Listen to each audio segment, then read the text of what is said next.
Hello and welcome to Profiles in Risk. This is your host, Tony Cañas, switching to my radio voice. And today I have with me Cole Riccardi, founder and CEO at Authentic. Cole, thank you for joining me today. How's it going today?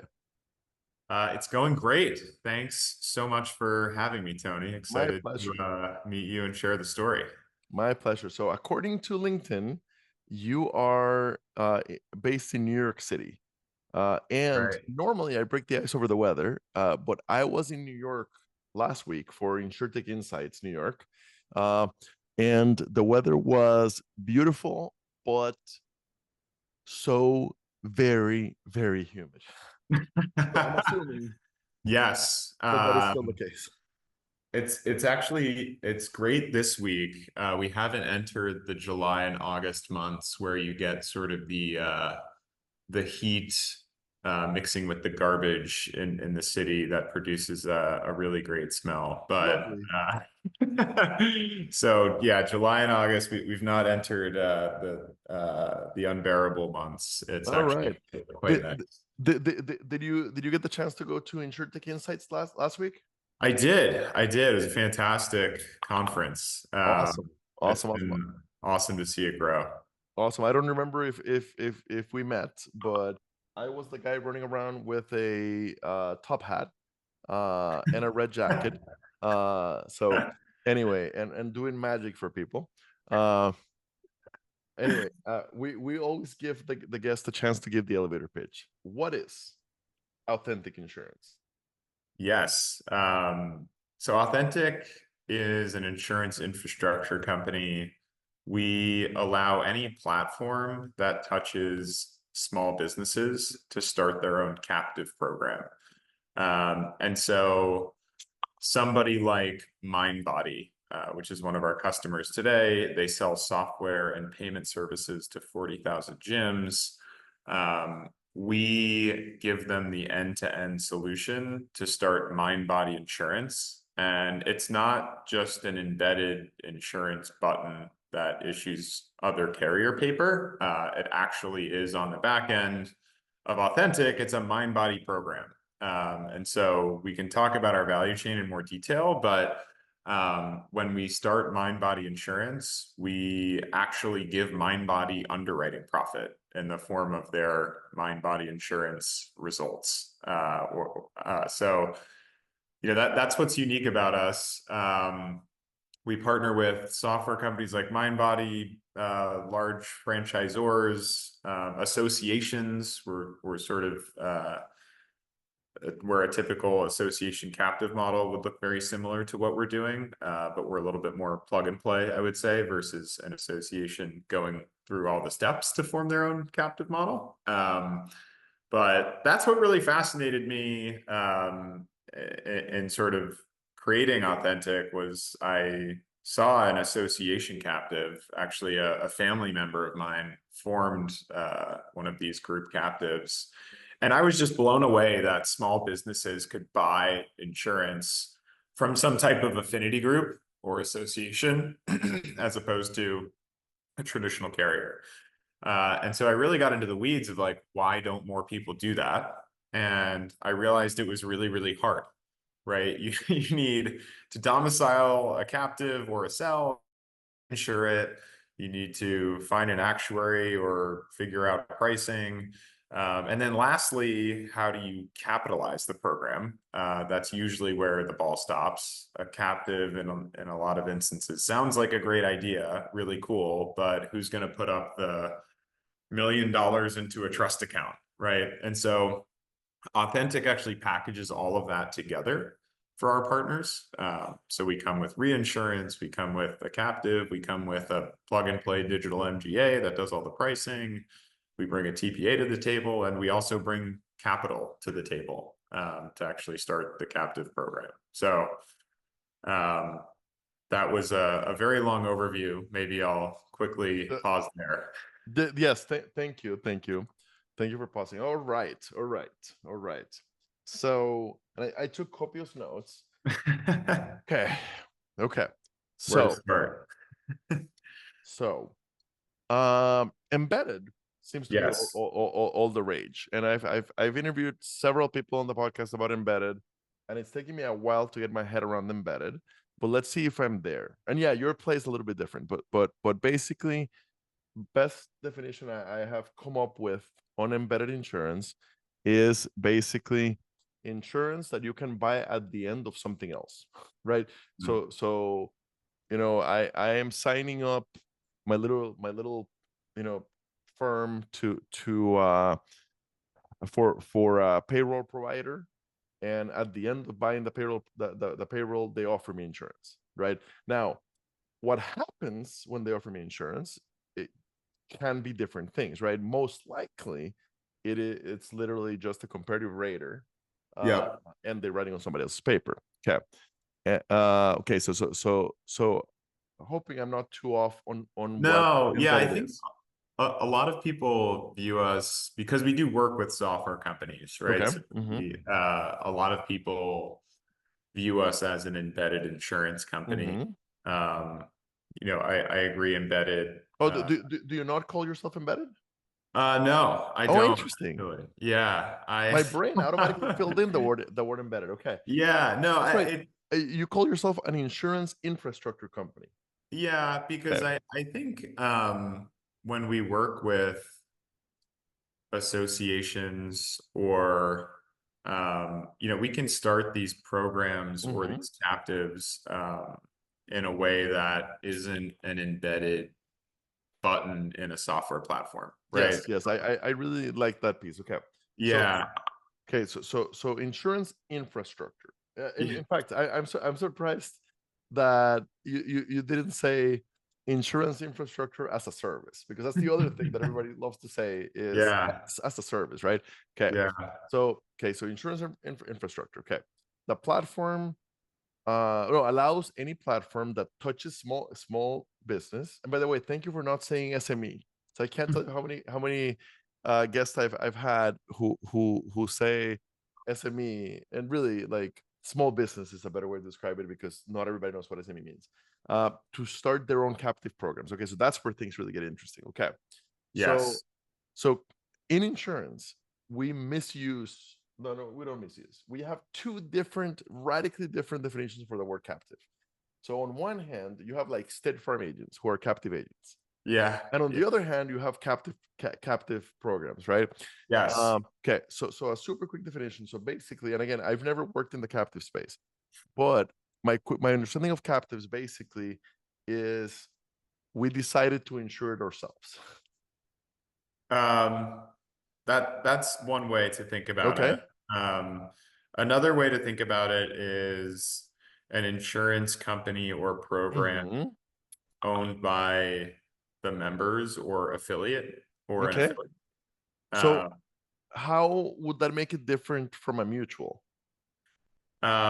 yeah, so because we're only selling commercial Mm-hmm. insurance, or in the early days when I was ideating on this concept, if we were to go into personal lines, we would have explored a mutual or a reciprocal exchange or some of those other structures.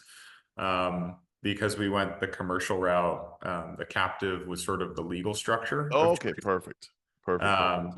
But similar conceptually to a mutual. Okay. And I'm going way into the weeds, kind of preparing the Yeah, audience for the conversation, but okay. So I love the example, right? I was not familiar with MindBody because I don't run a gym. I don't even attend one. That was probably high school last time I walked into one. Okay. Uh, but yes, if you run a gym, that's what you're good at, right? And you use something like MindBody to keep your stuff in order, and to receive payments, or right, and in a way that's designed specifically for the needs of a gym. That makes perfect sense. Okay. yeah, When I'm going, if I'm starting a gym, or if I run a gym, when I'm going through MindBody to do that stuff, at the end it offers me insurance. yeah, But the super cool part is that they get skin in the game if they want it. They can, yes. So we have all different types of partnerships Mm-hmm. where small businesses can get profit sharing Mm-hmm. in the captive. We have some that the platform takes the underwriting profit. Mm-hmm. So we at Authentic um, are with our one partner, and then it's up to that one partner if they want to distribute profit share back to their small businesses. And because it's captive profit share and not commissions, then you don't have any rebating issue, right? You're not telling a small business, hey, I'll give you $100 back if you buy mind body insurance. It's, hey, you can join, this program where there's a profit share of underwriting profit back to the small businesses. It takes time, right? You need to have a good loss ratio. It doesn't happen 12 months in a day, Mm-hmm. but it's very similar to an association captive in Okay. that sense. Is it accessible? So if we have bad losses, Hmm. will you come after us? Will you charge us for more than just the premium we already paid? If Yeah, the so overall cap they have bad losses. we can adjust pricing, but the big thing is we have capital partners on the Mm-hmm. back end of Authentic that actually fund the captive. So there's never an instance where I'm saying, hey, MindBody, you need to fund the captive. If we somehow have to use that capital to pay claims, I'm not calling you for more money, right? So Perfect. we have other folks that reinsure and capitalize the captives. That being said, if the losses are bad and we need to adjust underwriting, we're also an MGA and handle all of the pricing. So Mm-hmm. obviously want to recalibrate the program to be profitable, but we're not, going after members or platforms saying, "Hey, you had losses, now pay us." Okay.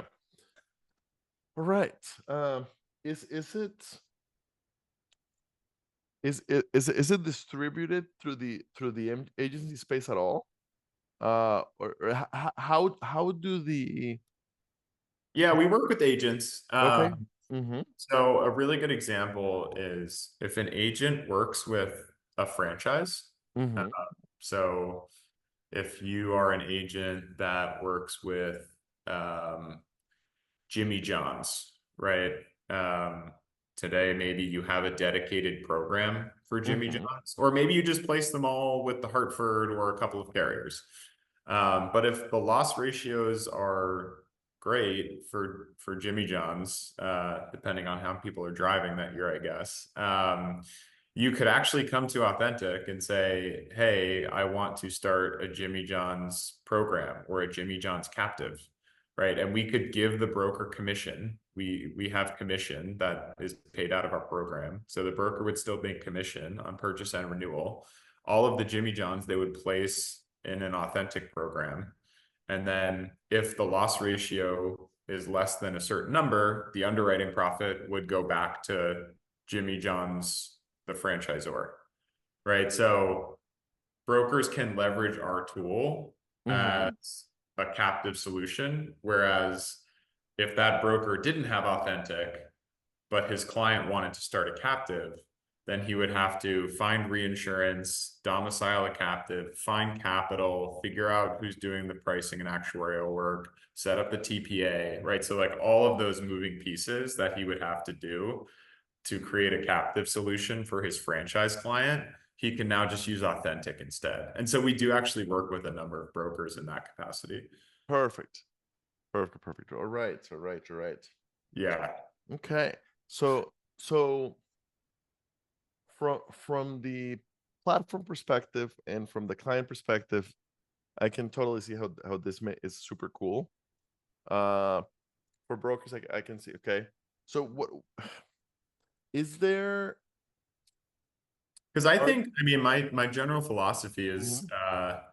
if I'm just looking at the gym space, generally speaking, I think there are some gym owners out there, maybe they're of a certain age or demographic, and they're comfortable buying insurance through MindBody, their software provider. Absolutely. That's probably the small minority in a large space.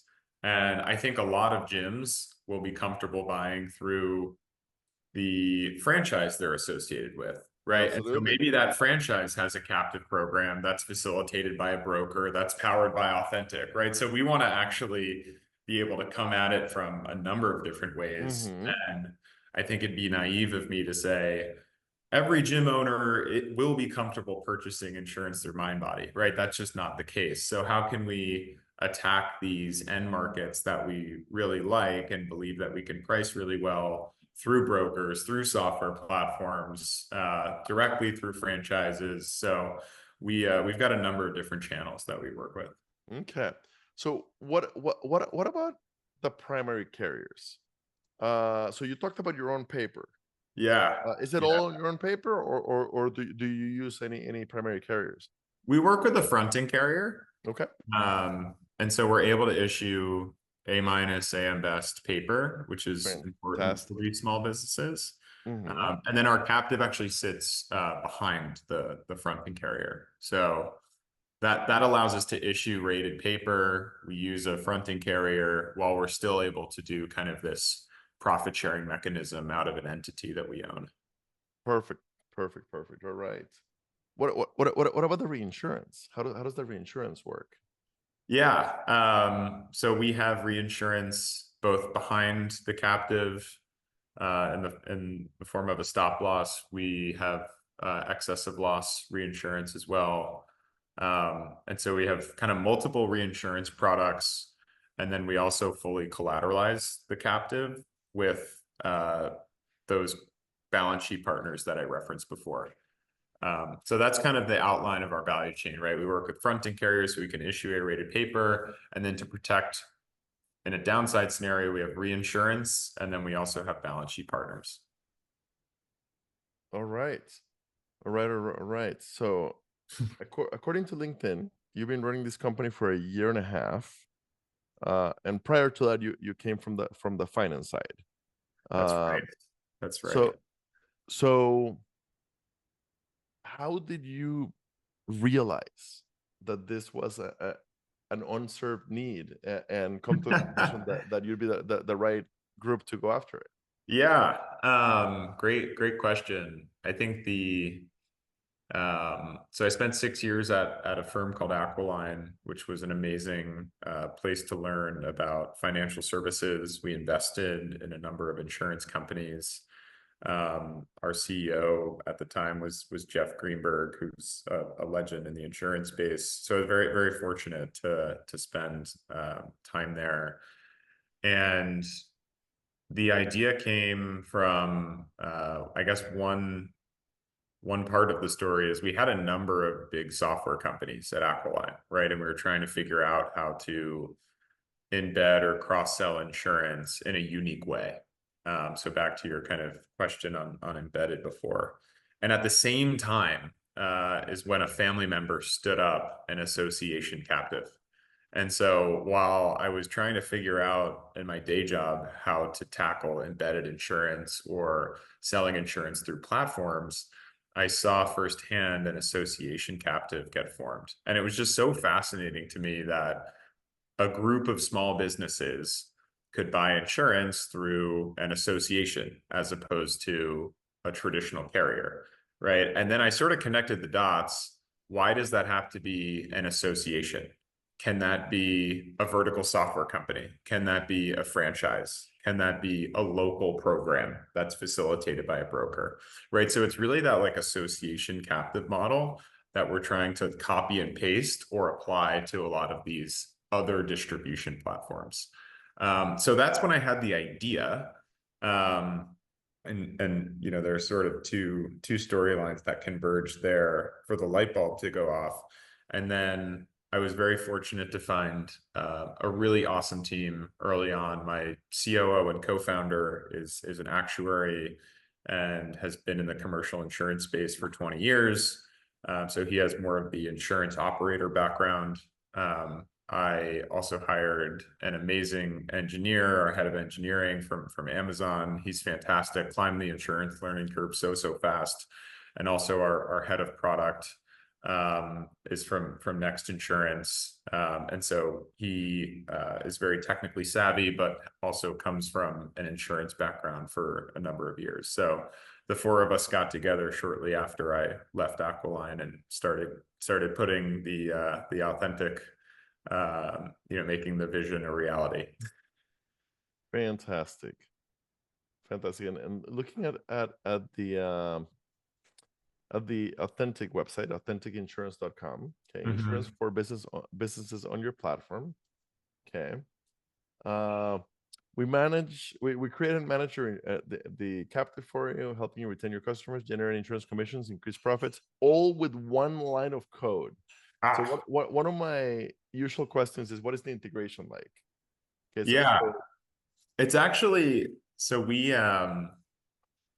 obsess about Stripe. We think they're an awesome fintech company. It's amazing how many people do. Yeah. Yeah. And so I posted it on LinkedIn, and I'll send you a link so you can post it as well. But we did create a self-service experience where folks could go into this widget, or we call it our partner hub, and they can add their name, add their logo, add their colors, change their border radius, all that sort of stuff, and actually create an insurance experience themselves. And from that partner hub, there is, I forget the exact number, lines of code, but it could be one really long line, perhaps. But it is it sort of comes out of our partner hub, and it's a few lines of code. It's very easy for these platforms to drop in. In some cases, folks don't even need to. Depending on the tooling they use, they don't even need to get engineers involved. So from an integration standpoint, I've actually launched a program in 30 minutes on a demo with someone. I actually created the production link and said, here is your insurance program. You can go send this to your customers. And so it just really depends how folks want to integrate. If you want a production link, I can get that to you in 20 minutes. If you want to create an insurance button on your side, we'll give you the lines of code. There's a little bit of thinking through the design of that, I guess. But really most of like the integration work is go-to-market work. Like how do we want to reach your users? How do you interact with them? And let's meet them where they are, right? As opposed to just, throwing out an insurance link and hoping they buy. But from a technical integration standpoint, it's, incredibly fast, one day turnaround type. That is fantastic. Do they need to get licensed at all to be able to collect? Yeah, great question. So if we are going to pay them commission, they do need to get licensed. Most of our larger platforms are willing to get licensed. We've really streamlined that process quite easily. They don't need to get licensed to collect underwriting profit, but to collect commission, they do. And then if they don't want to get licensed and they want to kind of try it out before they go down the licensing path, we can do sort of some type of marketing agreement with them to compensate them for something, right? So like we'll pay you for leads or quotes or something like that. But we're fortunate that once we've proven value, folks are willing to get licensed, and then we turn on the commission payment. All right. So improved economics. We monetize insurance for you through both recurring commission and the underwriting profit. Fantastic, by owning your own program. Zero cost integration, amazing. Add platform value. Your retention increases and your customers benefit from insurance that is hyper tailored towards their business, which is the beauty of captives. Just a click of the button. Okay, perfect. Wow, your website is super simple. It literally is what I just read, and schedule a demo.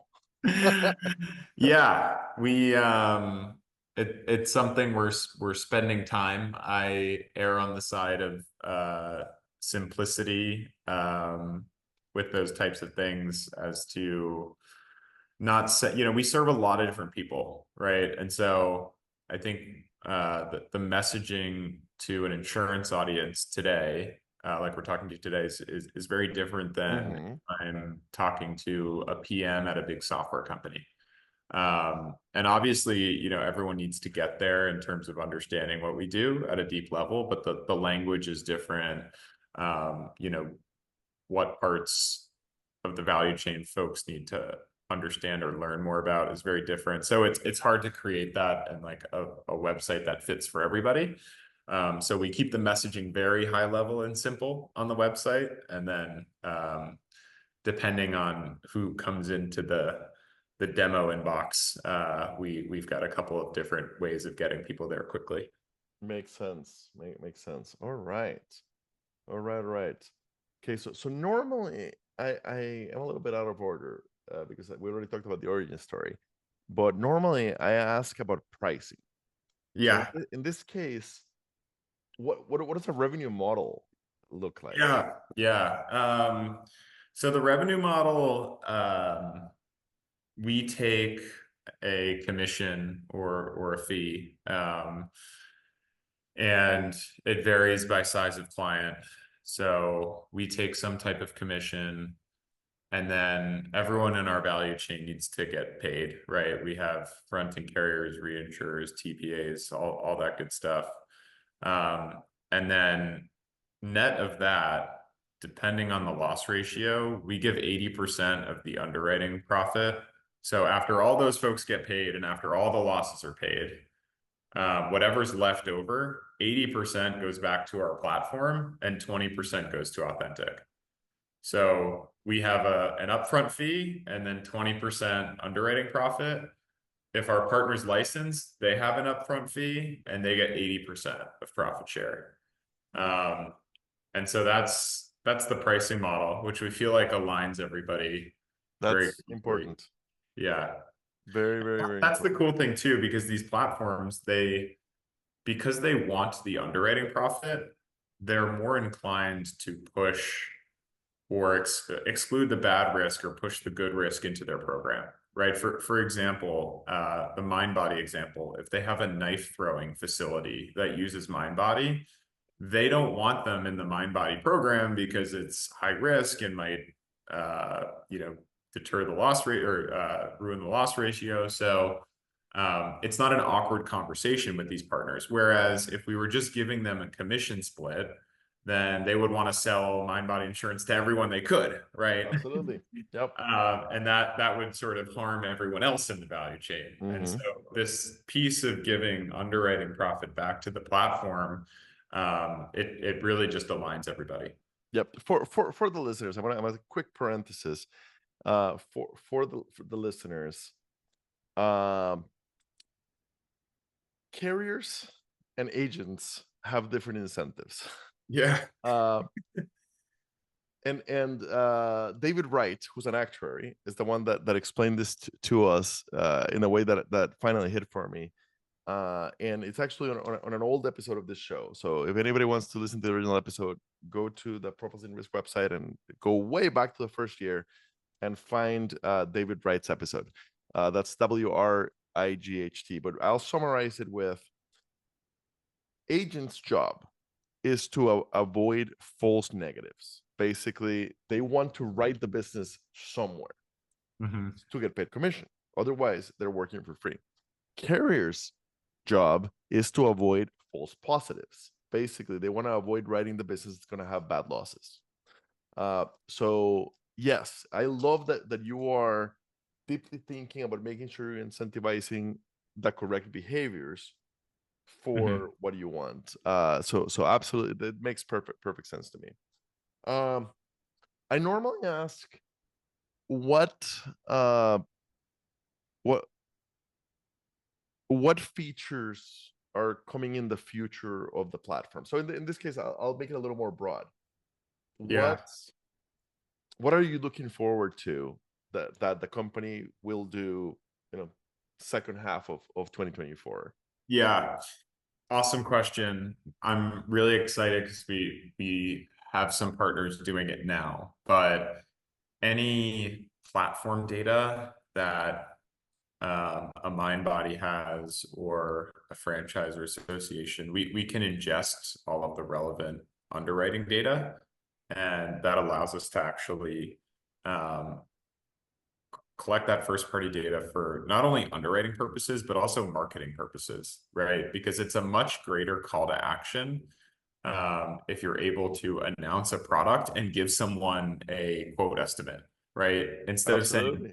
announcing mind body insurance, if we say, hey, Tony, your gym in New Jersey is perfect for a $4,200 mind body policy for your yoga studio, click here to buy, right? Like that's a much greater call to action. And so we're doing kind of this data pre-fill, pre-underwriting exercise with a lot of folks. So we can essentially market the offering in a much more compelling fashion while also collecting more valuable first party underwriting data. Perfect. That makes sense to me too. Awesome. Awesome. Awesome. Awesome. Um, yeah, this is very cool, and I if you can share how many partners are there already on the set? Because you've only been at this for a year and a half. How Yeah, many platforms so are already? it took us about over a little over a year to put all of the infrastructure together. That's fast. Um, um, and then we started writing policies about 5 months ago, and we've got um, 10 live partners. That's fantastic. And I'd say we've got another five, maybe more, that are signed up that we're working really hard to launch in the next 30 days. Um, so yeah, we're very excited about the early adoption of the platform.